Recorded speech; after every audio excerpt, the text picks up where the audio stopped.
just doing a quick demonstration on how to run a knockout competition using Poolstat in case the tournament director is not available to meet you and give you instructions.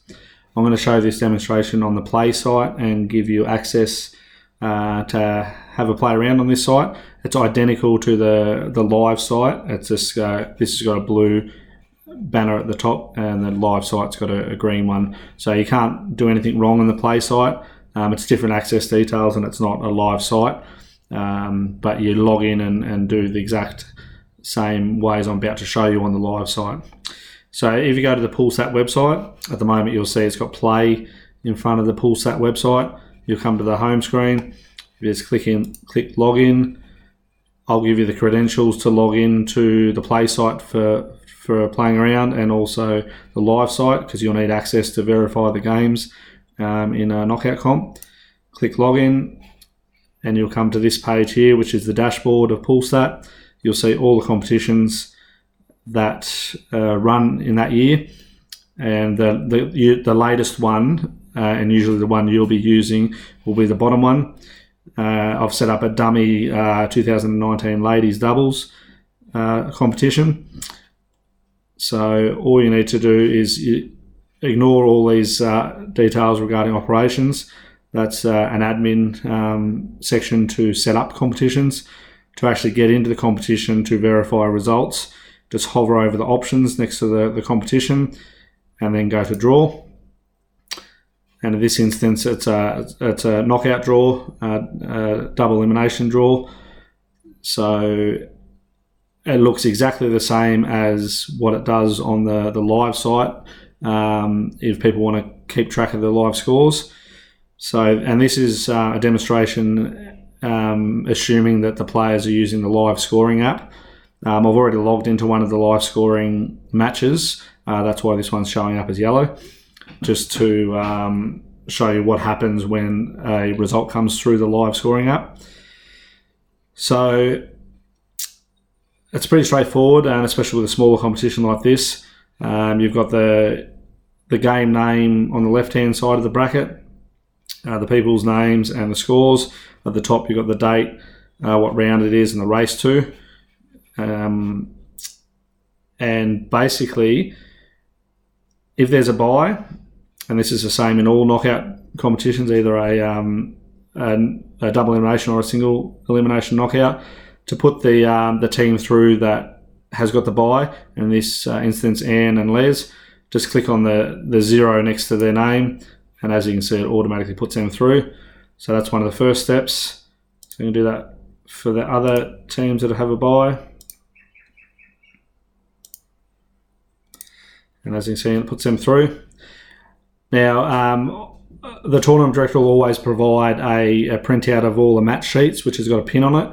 Always encourage the players to use the live scoring app, because then that gives people at home the chance to follow what's going on, and also it just makes your job a tiny bit easier, even though it's pretty easy regardless.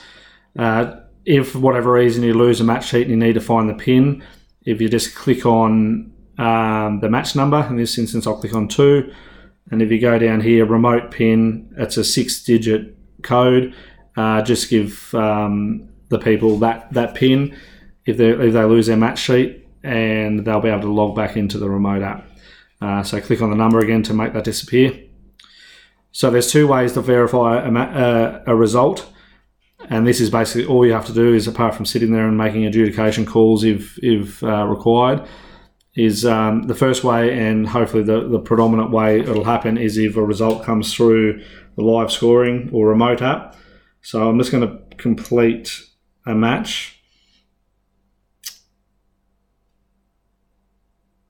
and show you what happens. So I've just completed a match. Depending on how quick my internet is, there should be a pop-up come up on the screen to say a match is finished, and the score should update. So just give us 30 seconds or so, and hopefully that'll happen. There we go, it has worked. So it's saying match 2 complete, it's got the score there. You need to click update match, and it'll pop up with this screen here. And you've just got to make sure that So this is all coming from the remote app. You should never have to update this if the results come through the remote app, but let's just have a quick look to check that the winner is the right person. So in this case, it's a race to 4. Don't panic if sometimes, in this instance, the green should be against the winner, but sometimes there's a little glitch in Poolstat that will have the 2 in this instance as the green and the 4 as the red. Ignore that. As long as the winning, the 4, so the winning score is in the correct person, it'll put the correct winner through. So all you do is click update and then click save on this page if all the information is correct. And that is all you do. And as you'll see, finalize the score and it put the winners through. So if for whatever reason that a player or pairs are not using the live scoring app and they come up to you and say, for example, Kate Guffey and Christine Allen were playing Michelle Massey and Tammy Ashland, and Kate and Christine come up and gave you the score sheet and the score was 4-3. If you just click on one of the zeros next to the person's name, and it pops up with this same sheet that comes from the live scoring app. But if you click on the 0 next to whichever 0 you click next to, it should put the 4 against that person, or the winning number next to that person. So all you need to do is put the loser's score in. In this instance, we said it was 4-3. So that's all you do. There's none of this is filled out because they didn't use the like the time, start time, the breaks, etc., because they didn't use it live scoring app. So you just put the score in basically and click save, and it does the exact same thing, finalizes the result and puts the winner through. So just a recap on that. If we need to manually put the result in for match 13 here, click on click on the 0. Say if Ashley and Kate won, click on the 0 next to their name, and see that's another one of the glitches. It actually put the 4 against Anne and Les. So I think sometimes it automatically puts the 4 against whoever's on the top of the knockout tree. So in this instance, you need to change. If Ashley and Kate won, they will be 4. Oh. And if Anne and Les won 2 frames, you put the 2 in there. And as I said before, see the greens against the loser and the reds against the winner. Ignore that as long as the 4 is against the winners. So we'll click that and put the correct score in and put Ashley and Kat through to the next round. So that's basically all you do. If for whatever reason you put the wrong person through, it's a little bit tricky and you've got to go into the back end to change that. So always contact the tournament director. At the moment is Ian Stanley and Graham O'Connell, but they're yet to learn Poolstat, but they'll soon grasp how to make them edits. And I'll probably make another video to show how to actually change a result if you put the wrong result through. So in this instance, if you're adjudicating, just call Graham or Ian or myself, Matt Harmon, and I can update it from a mobile device. Hopefully one of us is available to quickly correct that result. So it's as simple as that. And so I'll just do it one more time. Kylie and Joe, say they won 4-3. Put the 3 in and click save.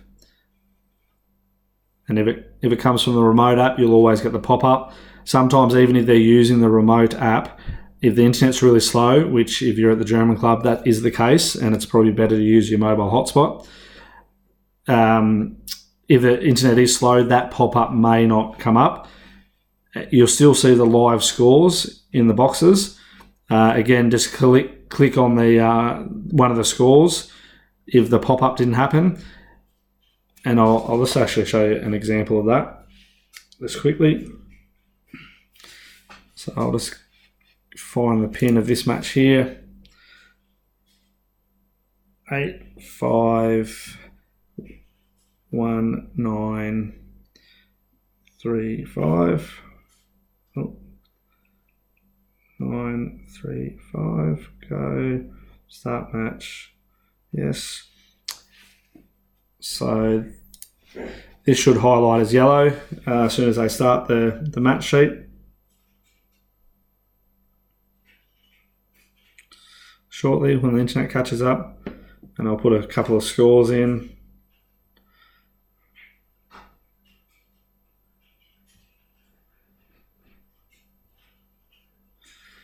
I'll just give it a sec to catch up. You can probably refresh it and force it. It notifies you, as you can see, when a new match is detected. So I'll put in on the app the score 3-2, and just for an example, say if they haven't completed their match and finished the score, or they have finished and it's got someone on 4 and the pop-up hasn't come up, you can still just click on the numbers. But what that does, if they don't finalise the match and you click in it before they finalise it, it deletes all the live data, which is not an issue. It's just find out what the score was and put it in, and say it was 4-2. And let's click save.